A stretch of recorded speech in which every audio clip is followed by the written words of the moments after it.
So everyone experiences negative emotions at some point. So it's very normal. And it could be anything from anger, sadness, fear, hurt, or guilt, or anything that will be tied into those five. And where I want to go to today and what negative emotions really are, they are often, and I'm going to give you some examples today as well, they are often not the thing that you think it is. And what do I mean with that? A lot of our negative emotions comes from our childhood, or it could come at any other point. It could potentially come from passed on generations. But negative emotions will come up at any point in your life because there is something that triggers them to come up. But what I want to talk to you about right now is that there is always going to be that first event, that very first event in your life where you felt that negative emotion. Say it's anger. And that root cause is called the Gestalt. And whenever you feel triggered and you feel an angry response, what's actually happening is that throughout your lifespan, from the first time you ever felt that emotion to many other, look at like a pearl of string, a string of pearl, there will be anger, anger, anger, anger, anger, anger, anger, and then you have the event today.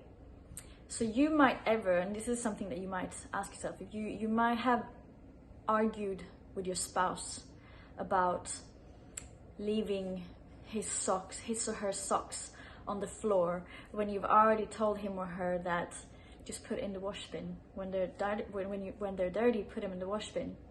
And then one day you latch out. It's like it explodes. And if we're looking at the little event that happens here with a sock, if we really look at it, it's not a major thing, but your emotion, your anger could be so grandiose. And if you think about it in hindsight, it's like, wow, I got so angry for that little sock. And that is because there is a root cause at some point in your timeline.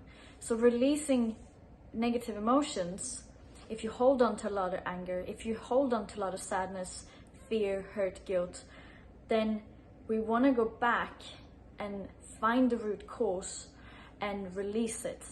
Now, I use something called timeline therapy with my clients, and that is just a way to subconsciously go into your unconscious mind and find out what that gestalt was and learn from that gestalt.